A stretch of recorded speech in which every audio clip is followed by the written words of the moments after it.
Bueno chicos, buenas noches. Vamos a iniciar la clase de hoy. Ya son las 7 de la noche, la estoy grabando por aquello de alguna persona que ingrese tarde.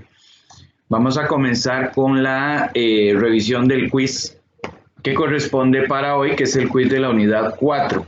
Voy a compartirles la pantalla para la revisión del quiz.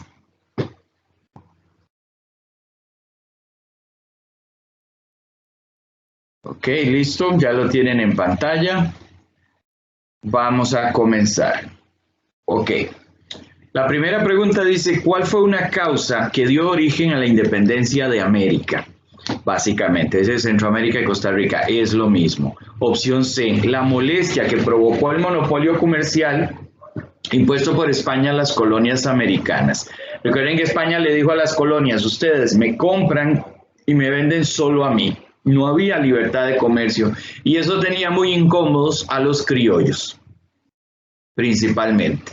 Ok, luego las otras, ¿por qué no? La primera, la eliminación de la libertad de prensa estipulada en la Constitución de Cádiz. Al contrario, la Constitución de Cádiz proponía la libertad de prensa. La 2 dice la situación de los criollos que tenían poder político. No, los criollos tenían poder económico. Y la última, la invasión de Bonaparte a Francia. Bonaparte era de Francia, ¿cómo iba a invadir Francia? Fue a España. Entonces, nada que ver ninguna de las otras tres. En la 2 dice cuál fue una causa de los movimientos de independencia. Nuevamente, allí es la C, la edad de los ilustrados o siglos de las luces. Eran aquellos filósofos en Europa que decían que todos somos iguales, sin importar el color de piel, color de ojos, estatus social, etcétera. Entonces aquí en América decían, oye, dicen allá que todos somos iguales, entonces no tenemos que estarle haciendo caso al rey. Las otras tampoco podrían ser porque la revolución industrial no la estudiamos, los movimientos revolucionarios en Sudáfrica menos, y la D vuelve a decir lo que no es, la situación de los criollos que tenían poder político, no, tenían poder económico pero no político, es al revés. La 3, declaró la independencia de España. ¿Cómo se llama esa acta? El acta del 15 de septiembre de 1821, que estamos próximos a esta fecha. De hoy en 8, precisamente estamos 15 de septiembre. Por aquello de las dudas, no es feriado. O sea, vamos a tener la clase normal a las 7 de la noche. La siguiente, que tiene mal el número, ahora lo veo, aquí debería ser un 4. Nuevamente continuamos con el tema de causas de la independencia. Allí la que falta es la B, la independencia de las colonias norteamericanas. Recuerden que las 13 colonias que llegaron a lo que hoy es Estados Unidos se independizaron para 1776. Entonces aquí en América decían, si aquellos de allí pudieron, ¿por qué nosotros no? Las otras no pueden ser ideas del Renacimiento, no vimos el Renacimiento, el periodo del Renacimiento básicamente inicia en Italia, es muy bonito y todo, pero no lo estudiamos. La solicitud de la Iglesia Católica a España para que abandonara América, jamás. Y la última, el descontento de los peninsulares, o sea, españoles que carecían de poder político. Ahí es al revés, ¿verdad? Ellos tenían los dos tipos de poderes, político y económico. Eran los españoles venidos de la península ibérica. En la siguiente, habla del enfrentamiento entre conservadores y liberales. Esta es la primera guerra civil, recuerden, porque los conservadores dijeron nos vamos a unir al imperio de Iturbide en México. Entonces, los liberales se van a luchar, a reclamar, ¿verdad? Y se enfrentan en Ochomogo, en la batalla de Ochomogo, o como dice la opción C, enfrentamiento armado en Ochomogo. La siguiente es cómo se llama la primera constitución política de Costa Rica, Pacto de Concordia, opción D. Recuerden que el otro nombre, el nombre oficial es Pacto Social Fundamental Interino de Costa Rica. En la 6 me preguntan dos características de esa primera constitución o Pacto de Concordia, la 2 y 4, opción D. sentó las bases del Estado Nacional y consagró los deberes y derechos del ciudadano. Las otras no pueden ser, porque la primera dice suprimió las religiones ancestrales. ¿Cuáles religiones ancestrales? Y cuando los españoles llegaron, las creencias de los indígenas fueron eliminadas, pero no como religiones ancestrales. Y en la Constitución no está, más bien la Constitución establece como religión oficial de Costa Rica la católica. Y la de las derechos y garantías sociales no están en esa Constitución. Recuerden que, bueno, hasta hoy, perdón, hoy lo vamos a ver, se establecen en 1940 y ya se escriben en la Constitución de 1949, pero no en la primera. En la 7 dice que don Braulio Carrillo Colina anuló la ley de la ambulancia y fijó la capital en San José, opción D. La 8, Juan Mora Fernández, ¿cuál ley dictó él? La ley Aprilia. Recuerden que les dije, no importa qué es la ley Aprilia, pero si ustedes ven ley Aprilia, Juan Mora Fernández. Y él es Juan Mora Fernández. Por lo primero que dice, fue el primer jefe de Estado, principalmente, y luego la fundación de periódicos. Recuerden que se conoce como el padre del periodismo. Luego vuelve a preguntar por Juan Mora Fernández y es el mismo tema, dictar la ley Aprilia, la cual separó bla, bla, bla. No importa, dictar la ley Aprilia. ¿Y por qué las otras no pueden ser? Establecer la ley de bases y garantías, esa fue don Braulio Carrillo. Promover la educación superior al fundar la primera universidad pública. Hoy vamos a ver que fue el doctor Rafael Ángel Calderón Guardia, así que tampoco es Juan Mora Fernández. Y los tribunales de justicia fue precisamente también don Braulio Carrillo. La 10, reconocido como el arquitecto del Estado costarricense, Braulio Carrillo Colina, opción A. En la 11, de nuevo, dictó la ley Aprilia el primer jefe de Estado, Juan Mora Fernández. En la siguiente está el doctor Castro Madrid. ¿Cuál de esas 4 obras le corresponden? La D, dictó a la República de escudo y bandera, que con algunas modificaciones se mantiene hoy. Y las otras, ¿por qué no? La primera, organizó la lucha contra la invasión de los filibusteros. Ese fue don Juanito Mora, que hasta hoy lo vemos. La segunda, fundó el primer periódico. Ese es Juan Mora Fernández. Y la tercera, aprobó la ley de la ley de la ambulancia para evitar un conflicto entre las provincias. Ninguno, ni lo estudiamos siquiera, pero recuerden que si algo no lo estudiamos, no lo ponen como una posible respuesta. En la 13 dice, en la primera mitad del siglo XIX, 2 gobernantes que se destacaron por su interés en la educación y la libertad de prensa. El de prensa, Juan Mora Fernández, y la educación, en particular por la de la mujer, José María Castro Madrid. 14. Aquí, sacando estas palabritas, grano de oro. Grano de oro es el café. Entonces está hablando de la industria cafetalera, ¿ok? De todos modos, como industrias, y en esa época, recuerden que el tabaco en la colonia, en los primeros años de vida independiente, el café, y el banano viene hasta después de 1870. Luego habla de nuevo de un producto, dice que transforma la economía del país. Ese es el café, al permitirnos a partir de 1840 entrar al mercado mundial. La 16 dice no, ustedes ya vieron a don Juanito, hoy sí es cierto, hoy lo que vamos a ver es al doctor Calderón y así. Por eso estaba diciéndole que hoy lo vemos, no, ya ustedes lo vieron, por eso viene esta pregunta aquí. La gesta histórica que se destacó por la defensa de la soberanía de Costa Rica se denomina Campaña Nacional de 1856-57 contra los filibusteros. En la 17 dice con cuáles números de los anteriores se identifican 2 causas de la campaña nacional, la 2 y la 4. La pretensión de construir un canal interoceánico y la 4, la guerra civil en Nicaragua entre conservadores y liberales, que precisamente fueron los liberales quienes llamaron a William Walker para que les ayudara a acabar con sus enemigos, los conservadores. La 1 y la 3 no pueden ser. La 1 es una consecuencia, la unión y dirección de las tropas centroamericanas, y la 3 también es consecuencia. Aquí es donde hay que tener cuidado, porque las 4 se cumplieron como tales, son hechos reales, pero 2 son causas y 2 son consecuencias.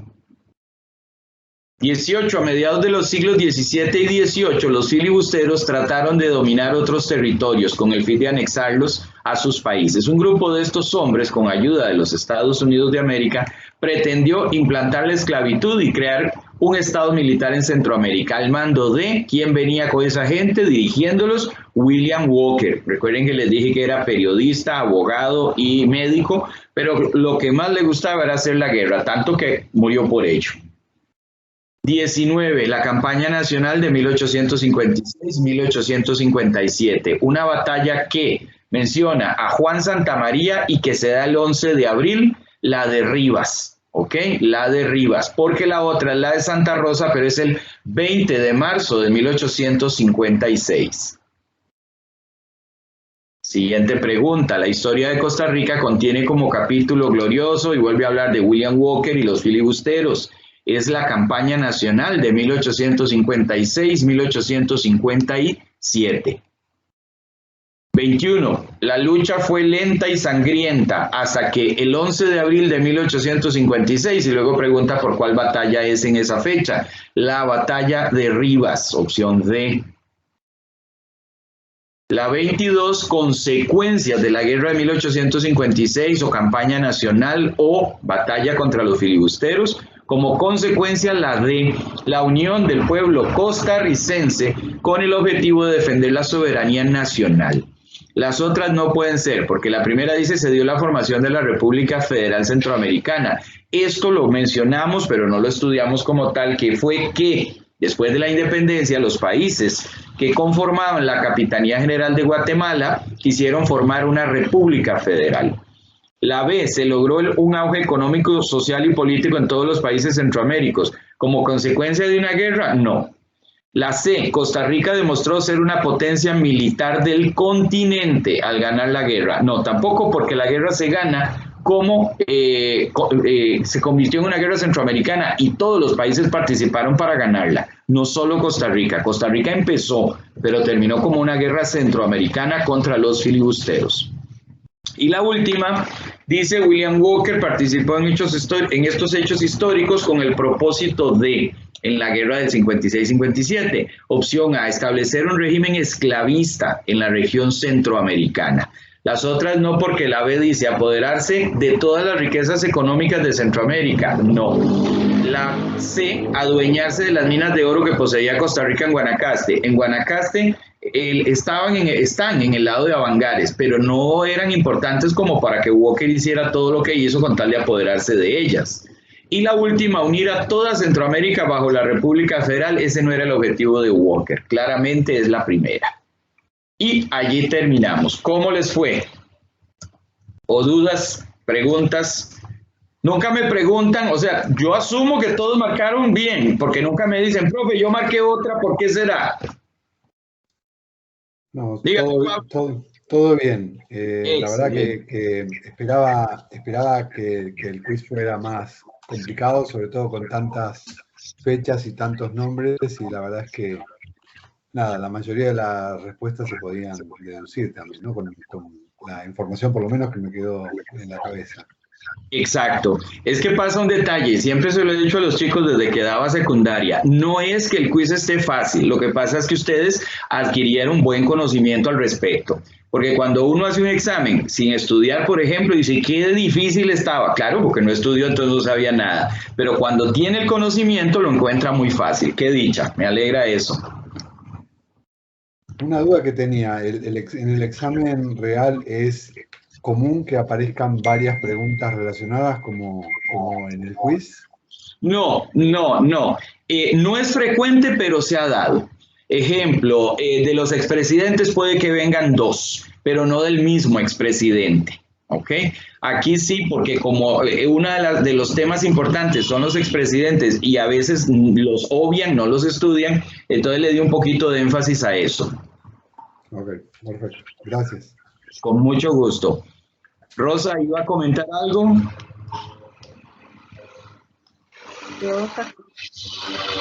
¿Ah? ¿No? Ok. Ya le comprendí. Ok, chicos, si no hay ninguna otra inquietud o comentario, entonces pasamos a la unidad de hoy, que son es muy bonita y les voy a empezar a explicar por qué. La unidad 5 dice periodo liberal. Esos son 4 o 6 preguntas que a veces ni vienen en el examen, pero tenemos que estudiarlo y es muy sencillo. Pero las reformas sociales y la guerra civil de 1948, señores, son hechos que marcaron a Costa Rica. Es decir, podemos hablar de una Costa Rica de antes de 1940 y una Costa Rica de después de 1940. Vamos a ver a 2 expresidentes muy importantes para Costa Rica, antagónicos entre ellos, es decir, eran totalmente contrarios, pero que no se puede disminuir a ninguno de los dos. No podemos decir, no, es que el doctor Calderón fue buenísimo y don Pepe no, o al revés. No, los dos tienen una importancia muy grande para la historia de nuestro país. Y ahorita vamos a ver los hechos, porque además de que hicieron los dos cosas muy grandes, están muy relacionados también. Empezamos con lo del liberalismo. Bueno, un periodo liberal. Ustedes saben que el liberal es alguien o algo que tiene pocas reglas en su vida, digamos, si es una persona, o hay mucha libertad. Entonces, en este caso, el liberalismo en cuestiones de gobierno o política es lo mismo. Movimiento intelectual que surge en Inglaterra, que buscaba la libertad de pensamiento, expresión y asociación.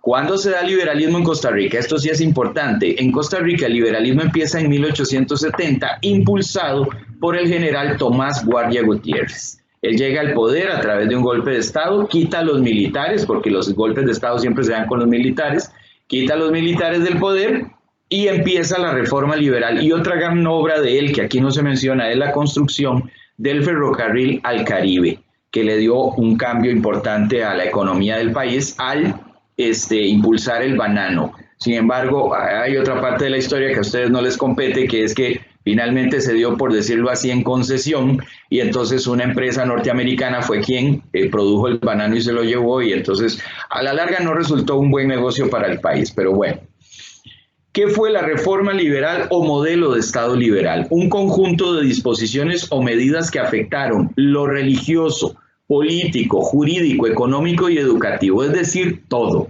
¿Ok?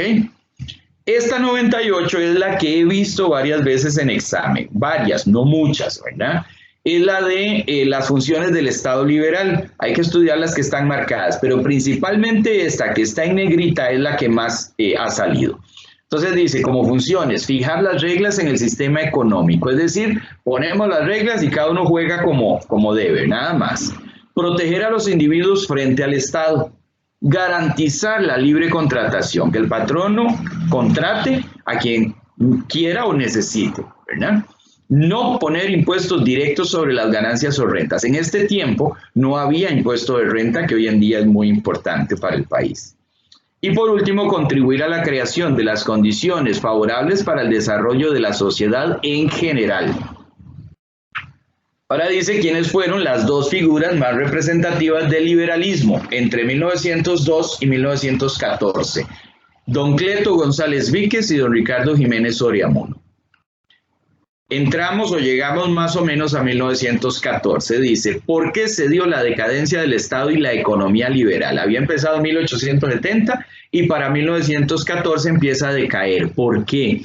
Por los efectos de la Primera Guerra Mundial. Una guerra a nivel mundial afecta muchísimo pues todos los países, ¿verdad? Y Costa Rica se vio afectada y ahora vamos a ver el por qué. Las reformas del presidente Alfredo González Flores, que a raíz de esta afectación tuvo que hacer unos cambios. La influencia de las organizaciones sociales y políticas, es decir, los sindicatos. Ustedes saben que los sindicatos son organizaciones de trabajadores que luchan por sus derechos. Y ahora se dan más las asociaciones solidaristas, por lo menos en Costa Rica, y que es una creación propia del país, para agrupar trabajadores, pero también agrupa a los mismos patronos. Entonces, siempre se le dio un tinte como de izquierda, como comunista a los sindicatos, mientras las asociaciones solidaristas son más democráticas, por decirlo de alguna manera. Pero esta influencia de los sindicatos luchando por los derechos de los trabajadores afectaron ese Estado liberal. La crisis del 29 y la depresión del 30, que fue una crisis a nivel mundial, afectó todo. Y por último, los efectos de la Segunda Guerra Mundial, que prácticamente 20 años después de haber terminado la primera, empieza la segunda. Entonces, vamos a lo que les iba a decir. En 1914 llega a la presidencia Alfredo González Flores, es lo que está en la 101. A él lo eligen y la idea era, en ese tiempo, y más adelante lo vamos a ver, las elecciones de cierta manera eran manipuladas. Había un código electoral que, por ejemplo, estipulaba 3 características para que uno pudiese ser votante. Una, saber leer y escribir. En la Costa Rica de esos años había mucho analfabetismo. Entonces ahí excluía a una gran cantidad de la población y la más humilde y la más pobre. 2, tener 500 colones en el banco. Eso era un dineral. Y 3, ahorita se me escapa, tener 21 años cumplidos. Pues eso no, porque todo el que llegara a los 21 años ya podía votar, pero sobre todo las otras 2 eran muy excluyentes. Entonces resulta que se daba una situación no de democracia, sino de dedocracia. Es decir, a dedo ellos escogían al candidato y le daban todo el apoyo y se hacía fraude si era necesario para elegir al candidato de la oligarquía cafetalera. A don Alfredo lo ponen con esa intención en el poder, para que los favoreciera, siendo herediano, era cafetalero también, y era muy joven, creyeron que lo iban a manejar. Y don Alfredo, ante la situación que le tocó vivir, se plantó. El país o el gobierno se nutre de impuestos, Véanlo ahora con el señor presidente, que ha luchado por la cuestión de los impuestos porque no hay dinero para las cosas del gobierno. Entonces resulta que don Alfredo, al entrar en 1914 a la presidencia y empezar la Primera Guerra Mundial, nuestro primer comprador de café, que era Inglaterra, deja de hacerlo. Es decir, no nos compran café. Inglaterra no iba a decir, vamos a tomar café en la tarde o no. No, estaban en guerra. Entonces no nos compran café. Y tampoco Europa sigue produciendo lo que producía y nos vendía a nosotros. Entonces Costa Rica en ese momento no tuvo exportaciones ni importaciones. El gobierno no tenía ingresos. Entonces don Alfredo se ve en la necesidad de crear 2 impuestos a lo interno del país, que precisamente es el impuesto de renta, que veníamos del periodo liberal en donde no existía, y el impuesto territorial. El de renta es el que se paga por la ganancia de un negocio o por los salarios altos. Y el territorial es por una propiedad, un impuesto por una propiedad. ¿A quiénes creen ustedes que afectó más estos impuestos? ¿A los ricos o a los pobres? A los ricos. A los ricos, porque los ricos eran los que tenían empresas y tenían ganancias, entonces tenían que pagar impuestos, y además eran los que tenían un cuarto de cuadra en San José para su casa, o como aquí en Alajuela, que todavía hay un señor que tiene una cuadra entera para su casa y más, quizá porque es una cuadra más grande, y tenían fincas, entonces fueron los que se vieron más afectados. ¿Qué creen que hicieron los oligarcas? Darle golpe de Estado. Dijeron, a este carajo hay que quitarlo porque nos está afectando a nosotros. Entonces, en 1917, 3 años después de que llegara Alfredo González Flores a la presidencia, a través del ministro de Guerra le dan golpe de Estado. Entonces vamos a leer lo que está allí. La 101. ¿Qué situaciones afectaron al país durante el gobierno del licenciado Alfredo González Flores? La primera, cierre de importantes mercados para los productos de exportación. Cierre de créditos. Europa dijo, no prestamos un 5 porque estamos, sobre todo en Inglaterra, estamos en guerra. Inglaterra era la potencia en ese momento. Disminución y encarecimiento de productos importados. Lo poquito que lograban fabricar nos lo vendían carísimo. Y bajaron los ingresos del Estado al no ver importaciones ni exportaciones.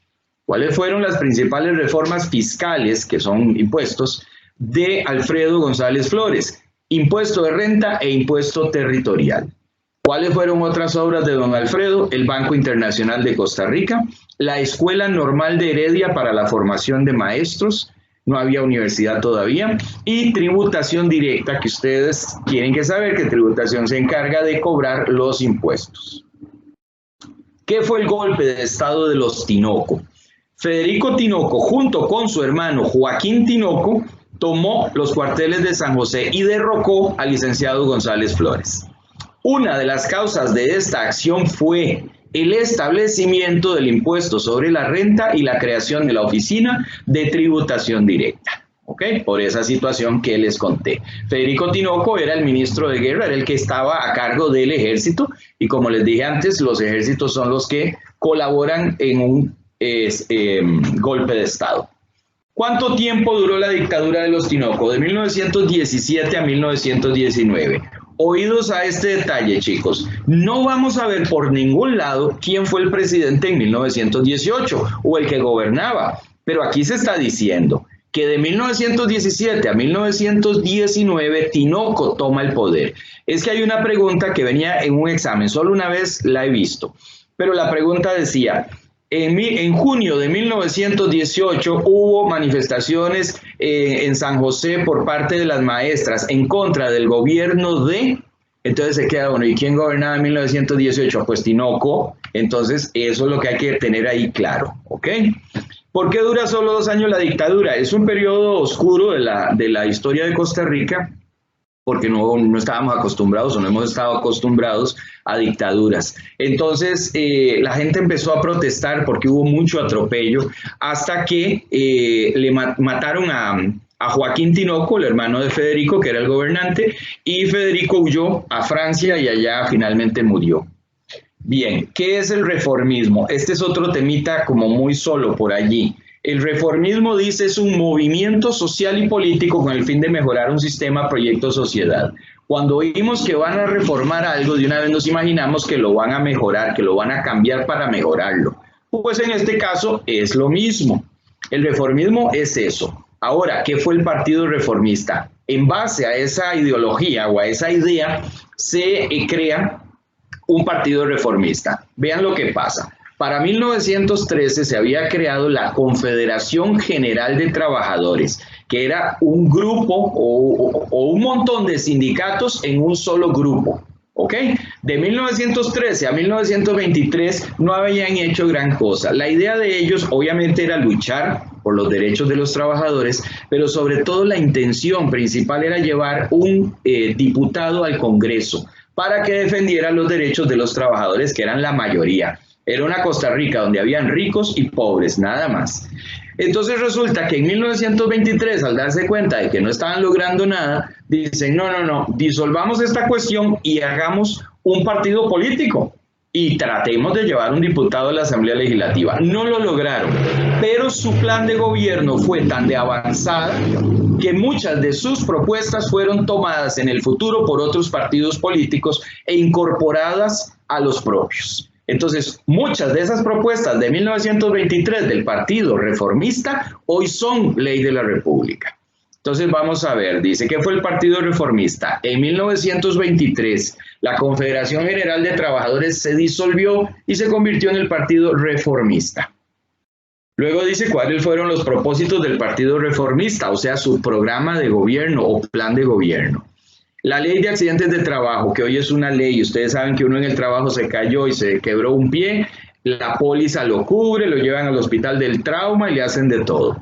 La lucha contra el latifundio eran esas herencias de la época española o colonial española, donde los españoles se habían apoderado de grandes territorios, que después iban pasando a sus herederos. Entonces, hasta esta época todavía existían grandes haciendas. En Guanacaste había una que todavía existe, pero era enorme, la Hacienda Los Inocentes. Entonces, la reforma agraria era decirle al dueño de la hacienda, mire, señor, usted tiene demasiada tierra aquí, es suya, sí, pero vamos a hacer una reforma agraria. Le vamos a quitar esta parte para dársela en parcelas a los pequeños agricultores. La creación de colonias penales en lugar de cárceles.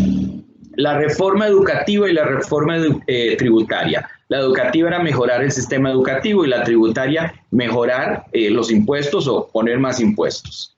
La convocatoria a una asamblea constituyente. Ustedes saben que una constituyente es para cambiar la constitución política, hacerla nueva o modificarla. Y por último, la nacionalización del subsuelo y de las riquezas naturales. Así que si nos ponemos a hacer un hueco en el patio y encontramos petróleo, ni peguemos brincos porque no es de nosotros, es del Estado, de acuerdo a esta ley. Ahí terminamos con este temita del reformismo y entramos a los otros dos temas que son el gobierno del doctor Rafael Ángel Calderón Guardia y luego la guerra de 1948. Primero les voy a contar como acostumbro y luego nos devolvemos a leer. Para 1940 llega a la presidencia el doctor Rafael Ángel Calderón Guardia, de formación social cristiana y de profesión médico. Obviamente su intención era ayudar a la gente. Entonces él traía grandes ideas para ayudar a los pobres, que eran muchos en ese momento en el país. Pero él pensó, si yo me pongo a abrir la bocota y a decir que voy a poner impuestos para darles casitas a los pobres, para ayudarlos, para esto y lo otro, obviamente me van a dar golpe de Estado, como le había pasado a González Flores en 1917. Entonces él muy hábilmente se alía a dos representantes de la sociedad, al representante de los comunistas, del Partido de los Trabajadores, del Partido Comunista, y a los representantes de la Iglesia. El partido ese reformista después se cambió el nombre a Partido Comunista y finalmente por allá en 1930 y algo lograron llevar a Manuel Mora Valverde como diputado al Congreso, en representación de la mayoría de los trabajadores del país. Y el otro era Monseñor Sanabria, representante de la Iglesia Católica en una Costa Rica casi netamente católica. Entonces el presidente dijo, ya, yo, apoyado por estos dos, nadie me toca, y efectivamente así fue. Entonces él crea o hace 4 grandes obras. La primera universidad del país, la Universidad de Costa Rica, aunque habíamos hablado de la Universidad de Santo Tomás, pero les dije que esa no es que no tenga importancia, pero llegó a desaparecer. En cambio, la Universidad de Costa Rica allí está todavía y dentro de las mejores de Latinoamérica, entonces sí es muy importante. La Caja Costarricense de Seguro Social, que era para brindar atención médica a la clase obrera. Ahora vamos a ver por qué. Las garantías sociales, que son las leyes que protegen al trabajador. Es decir, antes de esta época no existían salarios mínimos, no habían jornadas de trabajo, no habían vacaciones, no había aguinaldo menos, nada de eso. El patrono, si era buena gente, le pagaba bien a sus empleados, si no, no. Y un empleado o una persona llegaba a buscar trabajo y le decía, mire, sí, bueno, sí le doy trabajo, ¿y cuánto me va a pagar? Pues 20 pesos, pero mi primo trabaja en aquella finca y gana 50, entonces vaya allá. Ahora no se puede hacer eso, para eso hay una tabla de salarios, ¿verdad? Esto es obra del doctor Calderón Guardia. Y el Código de Trabajo viene a abrigar todas esas leyes en un solo libro llamado Código de Trabajo. ¿Cuál fue la finalidad de la Universidad de Costa Rica? La formación de profesores. Hasta ese momento los profesores se traían de afuera y eso no servía. La siguiente dice, ¿cuál fue el objetivo de la creación de la Caja Costarricense de Seguro Social? Se creó para atender las necesidades médicas de la clase trabajadora. ¿Por qué? Porque el rico, si estornudaba en la tarde, llamaba al médico y venía a la casa, tenía el dinero para pagarlo. El pobre no. El pobre hierba hojas de no sé qué con raíces de no sé cuánto, ¿verdad? A ver cómo le iba. Entonces era necesario crear una institución con este fin. Esta 112, chicos, no la tienen que estudiar. Allí está porque yo necesito que lo vean y comentarles. Dice, la Constitución Política de 1949, que es la actual, mantiene un capítulo de derechos y garantías sociales. En una parte está lo de la familia y en el otro los de trabajo. No les van a preguntar por esos artículos. Es decir, no les van a poner, ¿qué dice el artículo 53 de la Constitución Política? No. Lo que sí puede pasar es que venga un caso. Entonces venga diciendo, Juanita es madre de familia y bla, bla, bla. Hablando de un derecho de la niña en la escuela. Esto es un derecho individual, político, de educación o de familia, de educación. Y si hablan de que Juanita tiene un trabajo así y así, pues es un derecho de trabajo.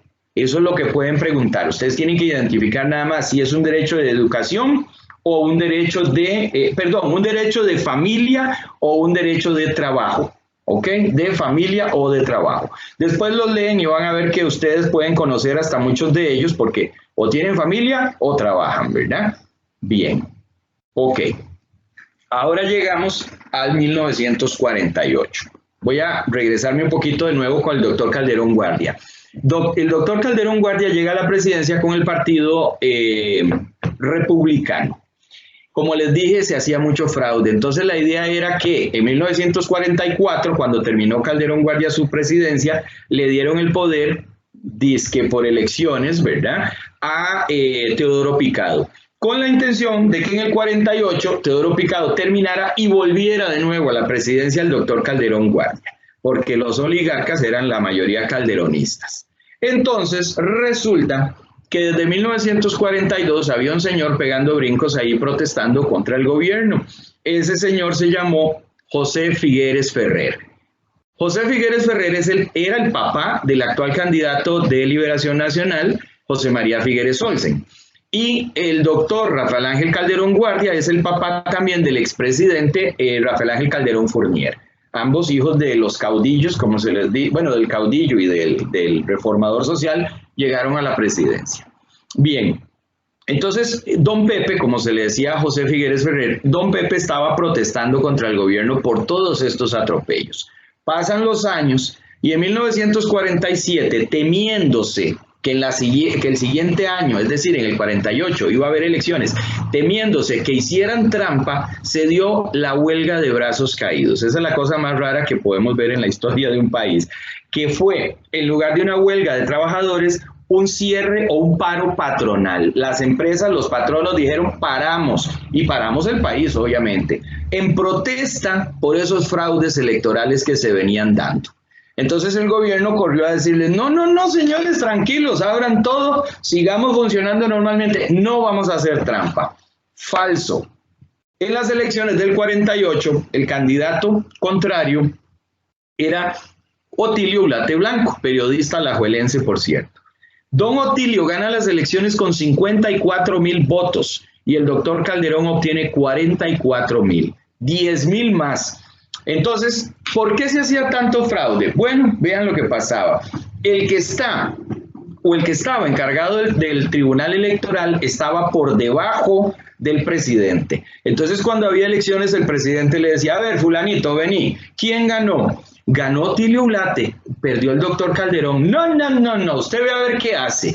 Queme papeletas, altere los datos, haga lo que tenga que hacer, pero el doctor Calderón tiene que ganar. No, señor, ya yo no puedo hacer nada. Ah, no podés, no importa, se lo pasamos al Congreso. El Congreso es el primer poder de la República, de mayoría calderonista, le dio el gane al doctor Calderón. Entonces estalla la guerra civil de 1948, dirigida por don Pepe, y que se llamó... el grupo de él se llamó el Ejército de Liberación Nacional, hoy convertido en el Partido Liberación Nacional. Don Pepe él y su grupo hizo 3 movimientos muy importantes. Lo primero fue tomar San Isidro del General porque tenía un campo de aterrizaje para que bajaran aviones que venían de Guatemala con armas y hombres. Lo segundo, tomar Cartago, que contaba con una estación de radio, era el WhatsApp de la época, ¿verdad? El gobierno tenía su estación de radio y iba a estar diciendo, los rebeldes hicieron esto, los rebeldes hicieron lo otro. Entonces los rebeldes, como les decían, tenían que tener un medio de comunicarle al pueblo por qué lo habían hecho y si era cierto o no, ¿verdad? Y por último, tomaron Puerto Limón como puerto más importante y además con la intención de que por ahí entrara un grupo de República Dominicana que venía a apoyar a los rebeldes. Ya les voy a contar por qué. Entonces, ante este avance tan fuerte del Ejército de Liberación Nacional, el gobierno depone las armas y se rinde, por decirlo así. Se firma el pacto en la Embajada de México en donde se pone fin a la guerra y también decía que les respetaran la vida y los dejaran salir del país con sus familias. Se fueron y dejaron el país en manos de la gente del Ejército de Liberación Nacional, que pasó a llamarse Junta Fundadora de la Segunda República. Esta gente, junto con don Pepe, hicieron grandes obras, pero grandes obras. Por ejemplo, se hace la constituyente para la nueva constitución que les decía, la de 1949, en donde se quita el ejército, se elimina el ejército y el dinero que se gastaba en el ejército se gira para educación y salud, se destina a educación y salud. Segundo, se le da voto a la mujer. Hasta 1949 la mujer no votaba en Costa Rica, imagínense ustedes qué barbaridad. Tercero, se crean las instituciones autónomas. Las instituciones autónomas son las instituciones que se dedican a un fin específico. Ejemplo, el ICE, a la electricidad, el AIA, agua y acueductos, el INCOFER, ferrocarriles, el ICT, turismo y así sucesivamente una serie de instituciones. No se las preguntan como tales, nada más que ustedes sepan que en 1949 en esa constitución se crearon esas instituciones. ¿Y cuál era el fin? ¿Hacer más grande el Estado? No. El asunto es que todo estaba centralizado en la función del presidente. y ya ahí, pues el presidente haciendo de todo no se podía, ¿verdad? Entonces se crearon esas instituciones para que el presidente tuviera un poquito más de libertad para hacer otras cosas y también el país pues avanzara más, porque muchas cosas no se hacían porque el presidente no tenía chance, ¿verdad? Ok. La junta fundadora de la Segunda República gobierna por año y medio, porque también se firmó un pacto con don Otilio Ulate. El pacto se llamaba Ulate Figueres, o se llama, y le dijeron a don Otilio, mire don Otilio, usted es el presidente electo, pero denos chance para organizar este país. Y se firmó por año y medio, prorrogable o extendible a 2 años. Al año y medio le dieron la presidencia a don Otilio, y don Otilio hizo su gobierno normal, y después don Pepe fue presidente 2 veces más por elección popular. Ahora vamos a ver que también don Pepe tiene otro papel importantísimo en esta época, y es la industrialización de Costa Rica. No estoy diciendo que Costa Rica es industrializado como Alemania o China, pero antes de 1950 Costa Rica era un país agrícola, netamente agrícola. Se dice que un país es agrícola cuando el 50% más de la población se dedica a la agricultura. Y eso pasaba en Costa Rica. Después de los 50 se cambia el modelo de producción en América. En América existía el modelo que se llamaba agroexportador, producir agricultura para exportar. Pero eso no servía, por plagas, por sequías, por un montón de cosas, de pronto se echaban a perder los productos y la economía se iba de cabeza. Entonces se cambia al que se llamó modelo de sustitución de importaciones, que es fabricar en el país lo que antes se traía de afuera. Ejemplo, se importaban llantas, bombillos, zapatos. Entonces se establecen o se instalan en Costa Rica empresas para la fabricación de llantas como la Firestone, Sylvania para bombillos, la bilbaína para zapatos, etcétera, etcétera, etcétera. Entonces cambia el modelo de agroexportadora, sustitución de importaciones. Pero vamos a leer un poco para no adelantarme tanto. ¿Qué fue la Guerra Civil de 1948? Fue un enfrentamiento armado debido al fraude electoral. Esto fue el detonante de la Guerra Civil del 48, es decir, en el momento en que la Asamblea dijo se anulan las elecciones y el doctor Calderón es el presidente, allí estalló la guerra, que solo duró 2 meses, marzo y abril de 1948. ¿Quién fue José Figueres Ferrer? Aparece en 1942 como un nuevo adversario para el gobierno, o sea, alguien que protestaba contra el gobierno. Fue el líder de la Revolución de 1948, dirigiendo el Ejército de Liberación Nacional. ¿Qué nombre adopta el Partido Comunista en 1943? Antes les dije que de reformista pasó a comunista, pero en 1943 hablar de comunistas era como hablar del diablo. Entonces dice, pasa a llamarse Partido Vanguardia Popular. ¿Qué fue la huelga de brazos caídos? Dice, fue un paro patronal en protesta por la situación electoral, es decir, los fraudes. ¿Quiénes eran los mariachis? Esto es porque me hace gracia, yo no lo he visto en un examen, pero sí les quiero contar esta parte de la historia. Los mariachis, antes hablamos de que el doctor Calderón se hizo respaldar por el Partido Comunista. El Partido Comunista representaba a los trabajadores. Entonces los mariachis eran un grupo de trabajadores de Limón, de las bananeras de Limón, que vinieron a San José a apoyar al gobierno, por supuesto, a apoyar a los calderonistas. Como venían de Limón, que es caliente, al llegar a San José, que en ese tiempo sí era frío, se abrigaron con cobijas y parecían los mariachis mexicanos. Entonces, hasta hace unos años, cuando estaba yo tal vez pequeño, entonces hace bastantes, le decían a uno, cuando habían elecciones, decía uno, ¿y esa bandera? Esos que son mariachis. Entonces el color de la bandera del partido de Calderón Guardia. Los que apoyaban a Calderón Guardia les decían mariachis. Bien, ahora dice la 118. ¿Cuáles comunidades tomaron los rebeldes? San Isidro del General para contar con un campo de aterrizaje, Puerto Limón como puerto más importante y Cartago por la estación de radio para comunicarse con la gente. ¿Qué fue la Legión del Caribe? Fue un grupo integrado por nicaragüenses, dominicanos y costarricenses que querían eliminar los gobiernos dictatoriales. Precisamente en Nicaragua estaba Somoza, en Dominicana estaba Trujillo, y aquí, aunque no había un dictador, la forma en que se estaba manejando el país no era muy democrática. Entonces, por eso les dije que tomaron Puerto Limón para que entrara una gente que venía de Dominicana a apoyar aquí la guerra. De Nicaragua, pues iban a entrar por la frontera y listo.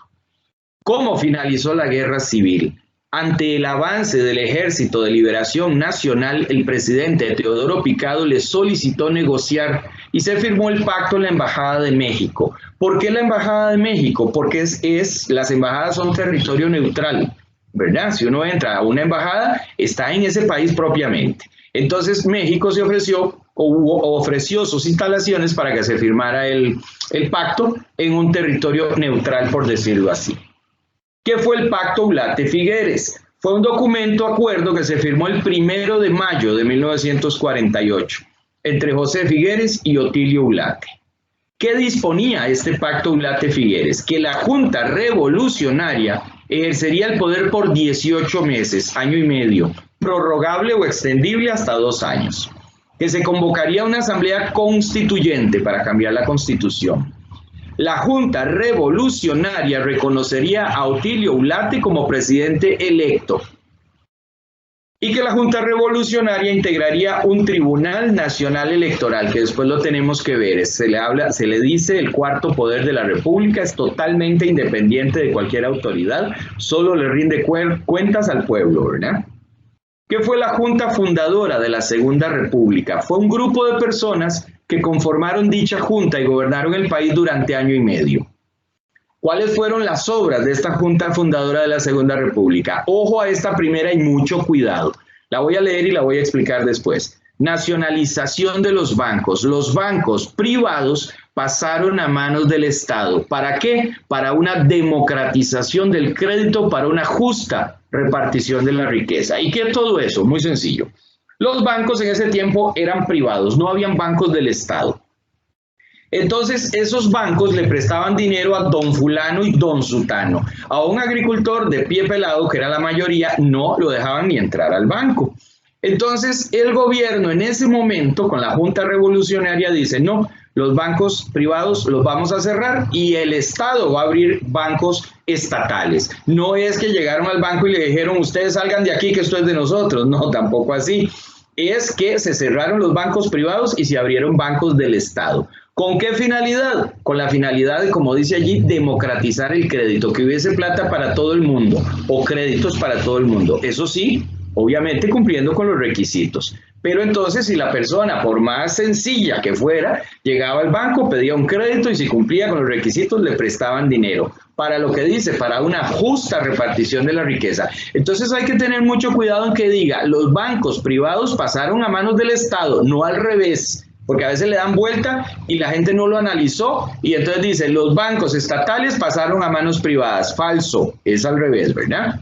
Luego la creación del Instituto Costarricense de Electricidad, el ICE ha sido fundamental en el avance de Costa Rica. Ustedes saben que en Costa Rica hay electricidad hasta en Talamanca, en los lugares más recónditos del país hay electricidad. Si fuera una empresa privada, haría un estudio de mercado y diría, no hombre, ahí hay 10 viejos que vamos a poner electricidad, eso no da ganancia. La abolición, o sea, se eliminó el ejército para crear una sociedad civilista. Somos civiles, no tenemos militares en Costa Rica. Más presupuesto o dinero para salud y educación. Y se creó la Constitución Política de 1949 basada en la de 1871. Pongan mucha atención a eso, ¿verdad? La actual es la del 49, pero se basó en la de 1871. ¿Qué aspectos establece la Constitución Política de 1949? O sea, ¿qué se puso ahí importante? Aparte que se mantuvo mucho de lo anterior. Refuerza los derechos individuales y sociales, ¿ok? Luego los tenemos que ver. Declara la abolición del ejército como institución permanente. Establece el sufragio universal, es decir, las mujeres pueden votar. Crea instituciones autónomas como la AIA, el ICE, el INCOFER, el ICT y otro montón, son más de 30. Establece el Tribunal Supremo de Elecciones, que ya les dije que vamos a ver luego que está desligado de todo y que es tan importante que el día de las elecciones, un día antes y un día después, tiene el mando de la fuerza pública, cosa que siempre está en el presidente. pero para las elecciones pasa a estar para el tribunal, para que no haya ningún tipo de abuso por parte del presidente en este caso. ¿Qué fue el Estado gestor? Ok, ya llegamos a 1950. A raíz de esta industrialización que se da del país, el mismo Estado participa como empresario. Se crea una corporación de empresas que se llamó Codesa. Codesa tenía muchas empresas, varias, ahí está la lista más abajo.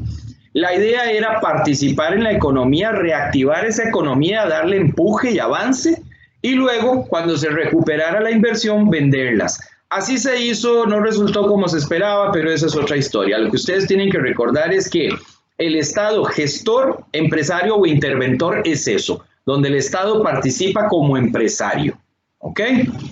¿Qué fue el modelo de sustitución de importaciones y diversificación productiva? Fue lo que les dije antes, producir en su país lo que antes importaban de otros países. ¿Por qué dice en su país y no en el país? Porque recuerden que dije que era un modelo para toda Latinoamérica principalmente. ¿Cuáles fueron las características del modelo de sustitución de importaciones? Se buscó no depender de productos importados. Entonces ya no había que ver que si nos lo vendían, que si estaba muy caro, que no llegaba a puerto, que no. Aquí se hacía. Se instalaron industrias de productos que antes se importaban. Y hubo migración del campo a la ciudad. Como se cambió el modelo y ya la agricultura dejó de ser tan importante, que aún lo sigue siendo, pero se le quitó un poquito de importancia, mucha gente, y al ver que en las fábricas se ganaba mejor y se trabajaba tal vez en condiciones un poquito más favorables que en el campo, abandonaron el campo y se vinieron a trabajar a las ciudades en las fábricas. Aparte, ¿cuáles son las instituciones de educación superior de nuestro país? Son 5.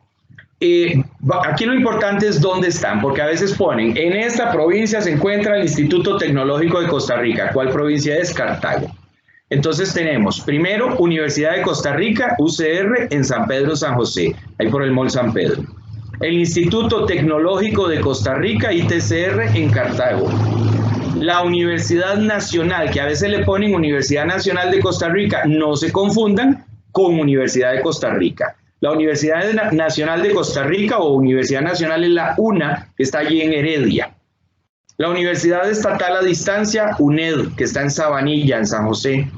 Y la Universidad Técnica Nacional, UTN, está aquí en Alajuela, se creó en 2008 y está tomando mucha importancia. En el libro ni aparece, pero yo la puse porque les he dicho que el ministerio generalmente actualiza la información o las preguntas son actualizadas, mientras que el libro no, ¿verdad? Hay un recuadro a la derecha para aclarar o recordar. La primera universidad se fundó en 1940 en la administración del doctor Calderón Guardia. Las otras se fundaron en la década de 1970, exceptuando la última que acabo de decirles, y véanlo acá, 2008. Ok. ¿Qué fue el mercado común centroamericano? Como su nombre lo dice, un mercado para que todas las mercaderías de Centroamérica fueran tratadas por iguales en cualquiera de los países.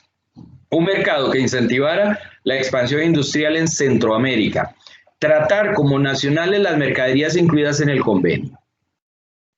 ¿Qué fue el modelo de promoción de las exportaciones? Esto es que en cierto momento se le dio mucho empuje a las exportaciones y se crearon las zonas francas y se le dio empuje a los productos no tradicionales. Ustedes saben que las zonas francas, como Zona Franca Coyol o tantas otras que hay, las empresas que se establecen ahí están en un régimen, como dice, de zona franca. No pagan una serie de impuestos, la electricidad es más barata, en fin, tienen una serie de ventajas. ¿Por qué? Porque ellos vienen a ayudar. No es que es una alcahuetería, no, para nada. Ellos subvencionan el almuerzo y el transporte de sus empleados, les dan beca, les dan atención médica, los salarios son buenos en general, en fin, es una cosa buena para el país. Y los productos no tradicionales es que precisamente empezaron a producirse cosas que no fueran café, azúcar y banano. Entonces, por ejemplo, macadamia, cardamomo, son cosas que no eran tradicionales del país, se empezaron a producir. Y el que produjera eso, ahora lo vamos a ver, le perdonaban un poquito del impuesto de renta, por ejemplo. Entonces era favorable para la gente, ¿verdad? Alguien tenía una finca y decía, "Dey, el café el precio bajó muchísimo, yo voy a quitar esto y voy a sembrar X producto que no sea de los tradicionales, porque además el gobierno me va a perdonar un poquito del impuesto de renta". Fabuloso. ¿Qué es el sector primario, secundario y terciario de la economía? El primario es lo que se produce en una finca. Si usted tiene una finca, entonces puede ser que tenga vacas, produce leche, gallinas, produce huevos, produce café, etc.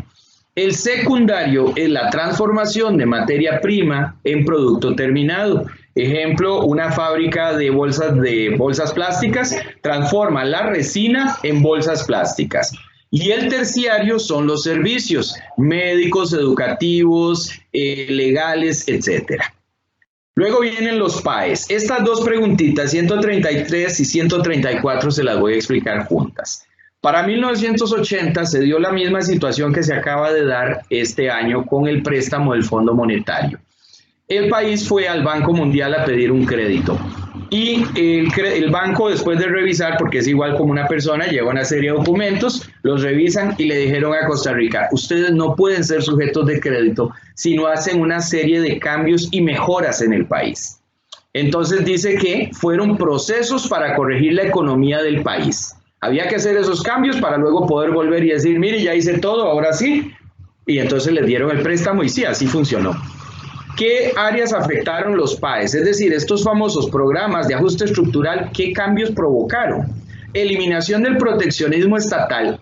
Perdón, del impuesto de renta que dije sobre los productos no tradicionales, hubo que eliminarlo. Y con sobrada razón, el Banco Mundial le dice, ustedes necesitan dinero, vienen a pedirnos un préstamo y están perdonando impuestos. Obvio que no se puede. La privatización de instituciones estatales, se cerraron algunas, para hacer un poco más pequeño el tamaño del Estado. La modernización de la banca. Para los años 80 no habían computadoras, cajeros automáticos, tarjetas, nada de eso. Menos se les vaya a ocurrir que un simple móvil, ¿verdad? Políticas de exportación, comercio e industrialización para beneficiar esas áreas. Desarrollo turístico, tampoco en los 80s usted encontraba los hoteles que se encuentran hoy en las playas de Costa Rica o en la montaña. No habían, usted iba a Jacó y estaba solamente, creo, sí, para el 85, 84, el Best Western, creo que se llama ahora, ese se llamaba Jacó Beach, era lo único que había ahí grande, lo demás eran cabinas.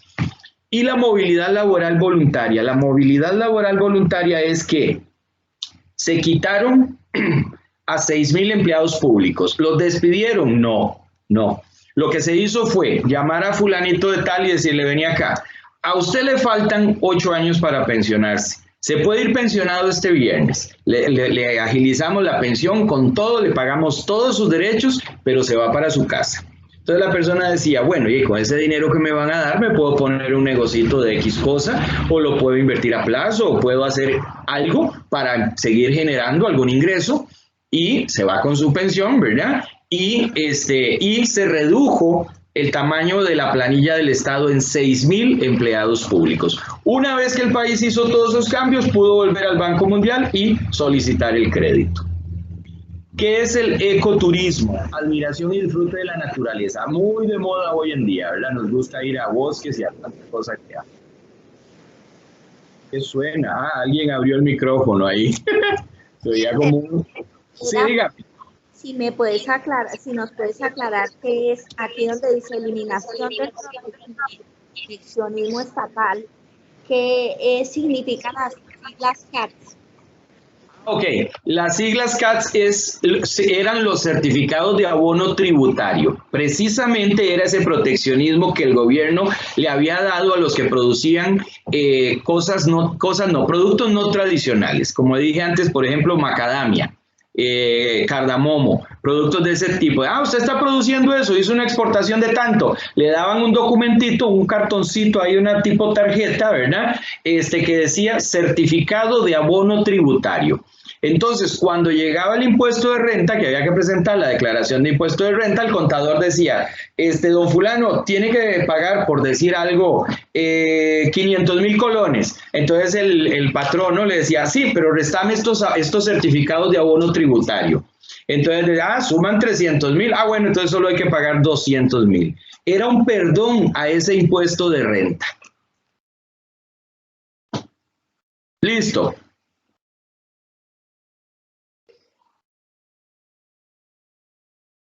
¿Quién fue que me preguntó? ¿Quedó claro? Sí. Sí, perfecto, Roger, gracias. Con mucho gusto. Ok, entonces íbamos por la admiración y disfrute de la naturaleza, a ver, del ecoturismo, muy de moda hoy en día y en Costa Rica sobre todo. Luego dice la 136, ¿cuáles son los 3 aspectos fundamentales de la Constitución Política de 1949? Primero, recordar que la Constitución Política se llama Carta Magna, ¿ok? Y segundo, los aspectos son territorial, orgánico y dogmático. Solo los nombres, la definición no es necesaria. Y por último, la 137 son los 3 poderes de la República. Al ser Costa Rica una democracia, tiene división de poderes. El poder no está concentrado en una persona. Tenemos el poder legislativo, que es el primer poder de la República, el ejecutivo y el judicial. Entonces vamos a ver cada uno. Primero, el legislativo nombra las funciones, nombra a los magistrados de la Corte Suprema de Justicia. Los tribunales en Costa Rica están divididos. Está la Corte Suprema dividida en 4 salas. Entonces, en esa Corte Suprema hay una serie de magistrados que son nombrados por la Asamblea Legislativa o Poder Legislativo. ¿Por qué la Asamblea es quien nombra estos puestos? Porque recuerden que los diputados son los representantes del pueblo. Entonces, es para hacerlo de una forma más democrática. Requisitos para ser magistrado. Esos que están allí, pero el principal es poseer título de abogado con 10 años de ejercicio, o sea, tener una oficina de abogado durante 10 años, o 5 de labor judicial, de trabajar en el Poder Judicial. También el Poder Legislativo o Asamblea Legislativa se encarga de nombrar al defensor de los habitantes, que la otra semana vamos a ver qué es la Defensoría de los Habitantes. También concede permiso para el ingreso de tropas internacionales, entendiendo tropas internacionales por principalmente un ejército o armas, digamos un barco armado, o cuando vino el expresidente Obama, traía sus Black Hawks armados. Entonces la Asamblea Legislativa es quien tiene que extender un permiso. Está conformado por aprueba los presupuestos del gobierno. El gobierno, cada institución pública, cada ministerio y cada institución del gobierno hace un presupuesto de lo que va a gastar el otro año. Todo eso se lo recoge el Ministerio de Hacienda y finalmente el ministro de Hacienda va al Congreso y lleva así cerro de papeles con esos presupuestos. Allí los revisan y los aprueban. Casi siempre los aprueban. A veces pelean por algunas cuentas ahí, pero terminan aprobándolo. Inclusive después hay presupuestos extraordinarios. Está conformado por 57 diputados que son elegidos cada 4 años y gozan de inmunidad. Poder Ejecutivo lo conforman el presidente, los vicepresidentes y los ministros. Es lo que conocemos como Consejo de Gobierno, que se reúne el presidente, los vicepresidentes y los ministros para ver cómo va cada área del país. Y que el presidente de la República es el jefe supremo de la fuerza pública, es decir, de toda la policía, exceptuando el OIJ, que el organismo de investigación judicial pertenece al Poder Judicial. Y por último, precisamente el Poder Judicial dice le corresponde administrar la justicia. Yo digo que es el que castiga el no cumplimiento de las leyes. Lo ejerce la Corte Suprema de Justicia, pero ya les dije que está dividida en 4 salas. Sala primera, sala segunda, sala tercera y sala cuarta, que es la que nosotros vamos a estudiar. Dice, sala constitucional o sala cuarta, esa es la que vamos a estudiar. Funciones de esta sala constitucional. Decidir sobre conflictos de competencia entre los poderes del Estado. Si el Poder Ejecutivo le pasa la bola al Poder Legislativo de algo, lo que sea, no, que le toca a él, no, que le toca a usted, la sala cuarta o constitucional es la que decide en un problema de este tipo. Responde a proyectos de reforma constitucional. Por ejemplo, cuando el expresidente Arias, primero fue presidente en los 80s, en los 90s más bien. Y quiso volver a la presidencia hace poco. Recuerdan, hubo que cambiar un artículo de la Constitución que prohibía esa reelección de un presidente, expresidente. Entonces es la sala constitucional quien tiene que hacer este proceso. Y resuelve los recursos de habeas corpus y de amparo, que los vamos a ver la semana entrante con los últimos temas que ya nos quedan.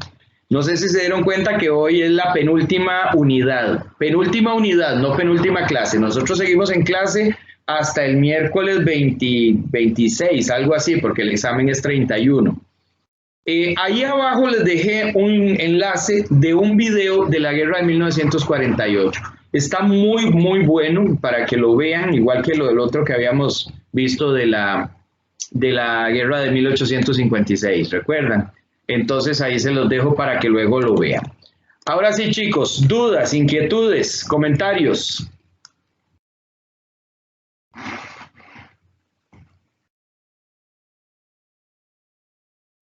Nada, todo bien. Creo que a mí personalmente me pareció bastante claro todo. Lo único que se me confunden un poco los nombres es con la guerra del 48, que creo que el video va a ayudar. Perfecto, y si no, Pablo me manda una consultilla ahí, yo con mucho gusto le mando un audio aclarándole el punto. Bueno, muchas gracias. Con mucho gusto. ¿Alguna otra cosita, chicos? Bueno, si no hay más, entonces vean lo que pasa. Voy a revisar dentro de todo el material que les haya enviado, que esté completo, ¿verdad? Si me falta algo, se los mando con la explicación del caso. Y les voy a enviar, obviamente, el quiz de esta unidad 5 y la unidad 6, que ya es la última. La otra semana revisamos quiz, vemos unidad, y para la que sigue les toca quiz de la unidad 6 y el primer examen. Me van a disculpar que los soque un poquito, pero es que es mejor que practiquemos bastante los exámenes a que nos quedemos con unos 5 o no sé, los que alcancen en ese momento. Pero vamos a tratar de hacer 2 cada semana para que practiquen bastante, porque no tienen idea lo importante que es